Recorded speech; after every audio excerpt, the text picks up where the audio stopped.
दोस्तों, ओम शांति। दोस्तों, हमने पिछले कुछ वीडियोस पहले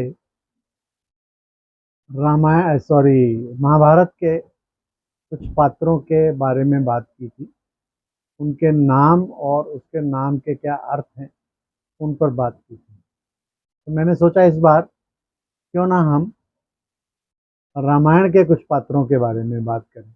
ज़्यादा डिटेल में नहीं जा सकते क्योंकि हमारे पास लिमिटेड टाइम होता है और ज़्यादा डिटेल में जाने का तो पॉसिबल भी नहीं है मेरे जैसे तुच्छ बुद्धि वाले व्यक्ति के लिए, क्योंकि रामायण इतना बड़ा, इतना महान शास्त्र है कि उसके एक एक प्रसंग को ही अगर हम डिटेल में जाना ही जाएंगे तो उसके बड़े गहरे अर्थ निकलते हैं। लेकिन फिर भी अपनी इस तुच्छ बुद्धि से जो कुछ मुझे ज्ञात है उसे मैं बताने की कोशिश करूँगा। तो वास्तव में हम ये कहानी है मुख्य रूप से राम की।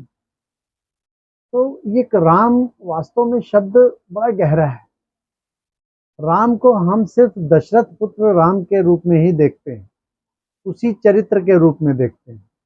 लेकिन अगर आप दूसरे शास्त्रों में भी देखें तो वहां पर भी राम के नाम का प्रयोग किया गया है। जैसे गुरु ग्रंथ साहब में भी देखें, 1400 कुछ पृष्ठ हैं गुरु ग्रंथ साहब में, और उसमें 1400 कुछ बार राम का नाम आया है। और उन्होंने कभी भी उन शास्त्र में, हमारे गुरुओं ने कभी भी दशरथ पुत्र राम का नाम नहीं लिया है। वहाँ राम का नाम उस परमात्मा राम की बात कही है। राम का पर्यायवाची परमात्मा है। तो राम शब्द बड़ा गहरा अर्थ है। और वास्तव में देखा जाए तो तीन तरीके के यात्राएं हैं राम की। तो सबसे पहली है दशरथ पुत्र राम की यात्रा, और दूसरी है आत्मा राम की यात्रा, क्योंकि हम सब आत्माएं हैं तो आत्मा राम उस नाते। और तीसरा है परमात्मा राम की यात्रा। तो मुख्य रूप से ये यात्रा किसकी है? उस परमात्मा राम की।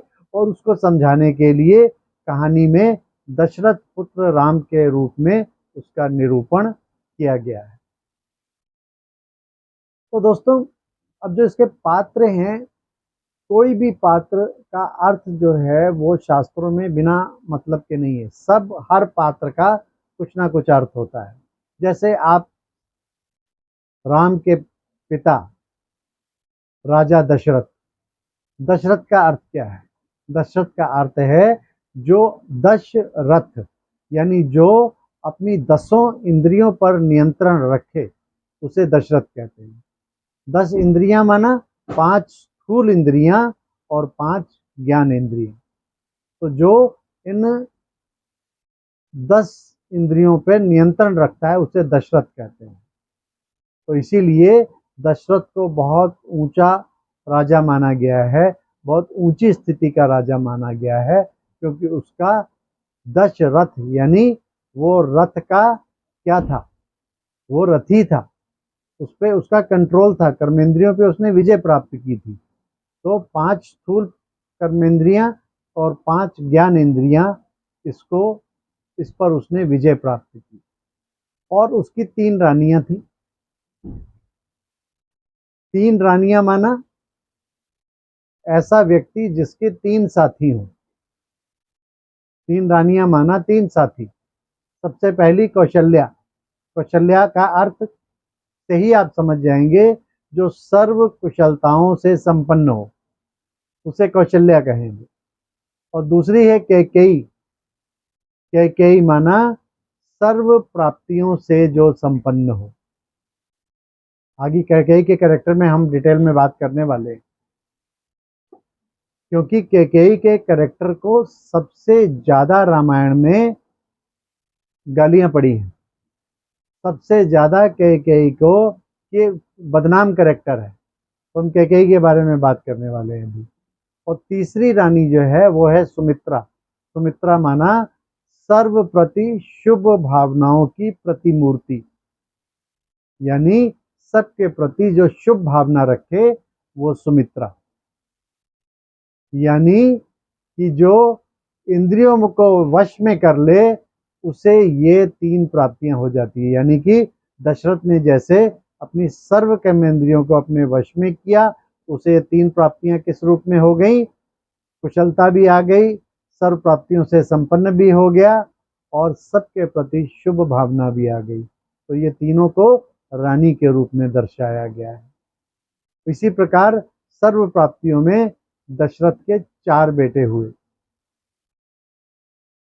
तो 4 बेटों में सबसे पहला बेटा राम, दूसरा भरत, तीसरा लक्ष्मण और चौथा शत्रुघ्न। तो जो राम है, राम किसका प्रतीक है? राम प्रतीक है विवेक का, यानी कि जो विवेक बुद्धि वाला हो, शांति संपन्न हो, जिसमें क्रोध अहंकार कुछ भी ना हो, यानी कि जो अपने विवेक का सदा इस्तेमाल करता हो। और दूसरा है भरत। भरत प्रतीक है समर्पण का। आगे के जीवन में उनके जैसे जैसे परिस्थितियां आई, तो उसमें हमने सब में देखा भरत कैसे राम के प्रति संपूर्ण समर्पण का प्रतीक बना। इसी प्रकार लक्ष्मण, लक्ष्मण है त्याग का प्रतीक। ये दोस्तों सारे प्रतीक है। लक्ष्मण है त्याग का प्रतीक, यानी जैसे राम वनवास के लिए गया तो वो सब सुख साधन छोड़कर राम के साथ नंगे पांव जंगलों में चला गया। और चौथा है शत्रुघ्न। शत्रुघ्न है सबको सहयोग देने का प्रतीक, यानी शत्रुघ्न ने सबको सहयोग दिया। तो ये जो 4 बेटे हैं ये भी प्राप्तियों के रूप में आए। विवेकशीलता आ गई, समर्पण भाव आ गया, त्याग का भाव आ गया और सहयोग का भाव आ गया। यानी कि दशरथ, यानी कि जो 10 इंद्रियों को अपने वश में कर लेता है, उसे 3 साथी मिल जाते हैं, सर्व कुशलता, सर्व प्राप्ति और सर्व प्रति शुभ भावना रानियों के रूप में, और बेटे के रूप में विवेक, समर्पण, त्याग और सहयोग। ये सारी प्राप्तियां हमें प्राप्त होती हैं जब हम अपनी कर्मेंद्रियों को और ज्ञानेंद्रियों को कंट्रोल में कर लेते हैं। और दोस्तों ये जो 4 बेटे दिखाए हैं ना, ये वास्तव में हमारे जीवन के 4 स्तंभ हैं।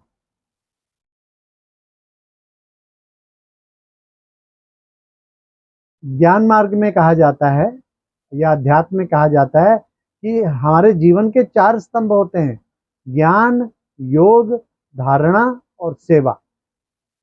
जब ज्ञान, योग, धारणा, सेवा इनको अगर मजबूत करना है तो ये चारों स्तंभ जीवन में हमें लाने पड़ेंगे। और ये कब आते हैं? जब हम स्वराज्य अधिकारी बन जाते हैं। स्वराज्य अधिकारी माना अपनी ही कर्मेंद्रियों पर विजय प्राप्त कर लेते हैं। तो हम जो रामायण के पात्र हैं इनको अध्यात्म की दृष्टि से देख रहे हैं, क्योंकि ये जो सारी कहानियां हैं, चाहे वाल्मीकि जी ने या तुलसीदास ने बनाई, इनके पीछे बड़े गहन अर्थ छुपे हुए हैं। और एक एक कैरेक्टर और कहानी का एक एक प्रसंग हमारे जीवन में बहुत ऊंची शिक्षा देता है। अब जैसे हम कैकेयी के चरित्र के बारे में बात करने वाले हैं। दोस्तों कैकेयी का जो चरित्र है ये एक ऐसा चरित्र है जो बहुत ही बदनाम चरित्र है, कि कैकेयी अगर ना होती तो राम वनवास को ना जाते, उन्हें इतनी तकलीफें ना भोगनी पड़ती, रावण सीता को नहीं उठा के ले जाता और इतना बड़ा युद्ध राम को ना करना पड़ता। लेकिन दोस्तों जो रामायण में युद्ध दिखाया है उसका भी तो बड़ा गहरा अर्थ है ना। उस युद्ध का क्या अर्थ है? बुराई पर अच्छाई की विजय। ये मैसेज हमें नहीं मिल पाता यदि रावण और राम का युद्ध नहीं होता, राम अगर वनवास को नहीं जाते। अब देखिए दशरथ के पुत्र के रूप में राम सबसे बड़े पुत्र थे और राम को मर्यादा पुरुषोत्तम कहा गया है। लेकिन अगर वो सिर्फ राजा बन के रह जाते तो उनकी अंदर जो गुण थे और जो उनके अंदर डिविनिटी थी वो हम आत्माओं को देखने को कभी भी नहीं मिल पाती अगर वो जंगल में नहीं जाते।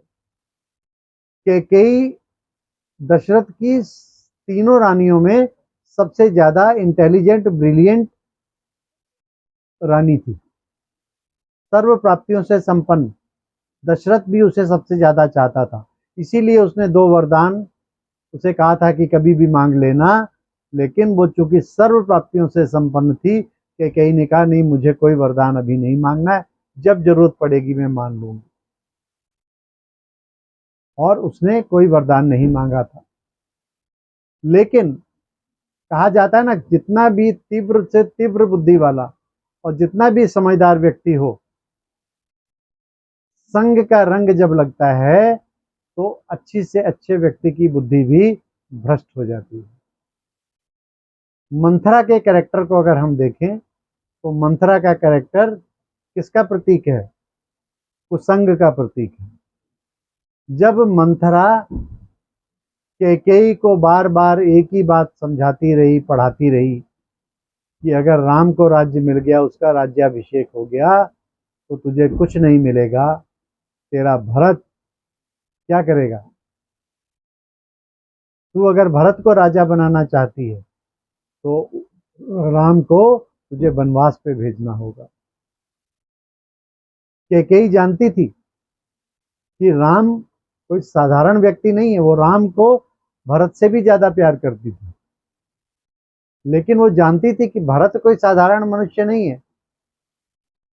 तो जैसा कि ये प्रसंग लिखा हुआ है साउथ की रामायण में, हमारे नॉर्थ की रामायण में नहीं है, ये साउथ की रामायण में कैकेयी का ये प्रसंग लिखा है कि उसे मालूम था कि राम कोई साधारण व्यक्ति नहीं है। तो एक बार वो राम के पास गई, उसे कहा कि मुझे मालूम है तू कोई साधारण व्यक्ति नहीं है, तू नारायण का अवतार है और तू इस धरा पर कुछ विशेष कार्य करने के लिए आया है। मैं तुम्हारे इस विशेष कार्य में सहभागी बनना चाहती हूँ, मैं चाहता हूँ कि इसमें तुम्हारा मैं हाथ बटाऊं। तो राम ने क्या कहा? राम ने कहा कि माता, जैसी आपकी आज्ञा होगी मैं वैसा ही करूंगा। तो इसीलिए जब मंथरा ने उसको उकसाया तो उसने सोचा कि यही सही तरीका है कि राम को जो वो कर्तव्य करने के लिए इस धरा पर आया है, जन्म लिया है, उसको करने के लिए मुझे उसको वनवास भेजना होगा, तभी उसकी शक्तियों का सबको नॉलेज हो पाएगी। तो उसने दशरथ से दोनों अपने वर मांग लिए कि एक तो राम को 14 साल का वनवास और दूसरा भरत को राजगद्दी। इसके पीछे भी उसने वो राम को जो वो कार्य कर सकता था, जो उसमें शक्तियां थी, उसका प्रयोग करने के अनुकूल वातावरण देना चाहती थी। लेकिन हमारे नॉर्थ की रामायण में उसे सिर्फ एक वैम्प का रूप दे दिया गया, एक सिर्फ बदनाम कैरेक्टर का रूप दे दिया कि उसके कारण से सारा कुछ हुआ। अगर ये सब कुछ नहीं होता तो हम राम को उस सत्य स्वरूप में कहाँ देख पाते, जो सत्य स्वरूप उसने पूरे 14 साल के वनवास में दिखाया। उसकी शक्तियां वो तभी तो उभर के आई जब वो वनवास में गया। तो दोस्तों, इसीलिए जब राम राजी हो गए और दशरथ दुखी होकर जब बिस्तर पे गिर गए, बीमार पड़ गए, मृत्यु शैया पे आके लेट गए कि राम को वनवास जा रहा है, तो भी राम मिलने के लिए सबसे पहले दशरथ को नहीं गए, अपनी माँ कौशल्या से मिलने नहीं गए, वो सबसे पहले कैकेयी को मिलने गए, उसके पांव छुए और अपना आशीर्वाद मांगा। तो दोस्तों, कैकेयी का कैरेक्टर अगर नहीं होता तो हम राम की शक्तियों को कभी भी पहचान नहीं पाते, क्योंकि राम विवेक का प्रतीक है, सदकर्म का प्रतीक है, शांति का प्रतीक है, तीव्र बुद्धि का प्रतीक है। तो राम ने आगे चलकर क्या क्या किया, जंगलों में गए, ये बहुत लंबे प्रसंग है, हम इन प्रसंग में नहीं जाना चाहते।